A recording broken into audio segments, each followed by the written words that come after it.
खरंच सांगते, मी एकाच मिश्रणामध्ये तिळाची वडी पण बनवली आणि तिळाचे लाडू पण बनवलेत.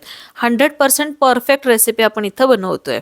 एका लोखंडी कढईमध्ये मी इथे 1.5 वाटी तिळाचा वापर करतेय. एकाच वाटीचं इथं माप आपण वापरणार आहोत. हे तीळ जे आहेत ते मध्यम आचेवरती चटचट उडेपर्यंत चांगले भाजून घेतले आणि बाजूला काढलेत.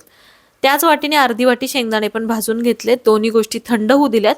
थंड झाल्यानंतर दोन्ही गोष्टी आपल्याला बारीक करून घ्यायच्यात. तर ओबडधोबड सुद्धा तुमच्या आवडीनुसार तुम्ही करू शकता. तर मी प्रॉपर बारीक ही पावडर करून घेतली आहे. तिळाची आणि शेंगदाण्याची पावडर एकाच ताटामध्ये एकत्र केली आहे. एका कढईमध्ये मी 1 चमचा साजूक तुपावरती 1.5 वाटी गूळ वापरला. त्यामध्ये 2 चमचे पाणी घातले आणि हा जो गूळ आहे तो आपल्याला विरघळून घ्यायचा आहे. गूळ विरघळलाय आणि छान उकळी पण आलेली आहे. गॅसची फ्लेम बंद करते आणि जी पावडर आहे ती पूर्ण पावडर यामध्ये काढून लगेचच आपल्याला सगळं एकत्र करून घ्यायचंय.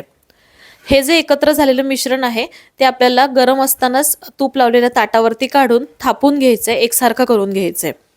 मस्त एकसारखं आपलं इथं मिश्रण जे आहे ते थापून झालं. यावरती तीळ आणि सुकं खोबरं जास्त किसलेलं ते मी थोडंसं भुरभुरलंय. मस्त परत प्रेस करून घेतले आणि वड्या इथं पाडून घेतेय. अर्ध्या मी वड्या बनवल्यात आणि अर्ध्या मिश्रणाचे मी लाडू बनवलेत. चवीला चविष्ट असे मस्त तिळाच्या वड्या आणि तिळाचे लाडू आपले एकाच मिश्रणामध्ये तयार झालेत.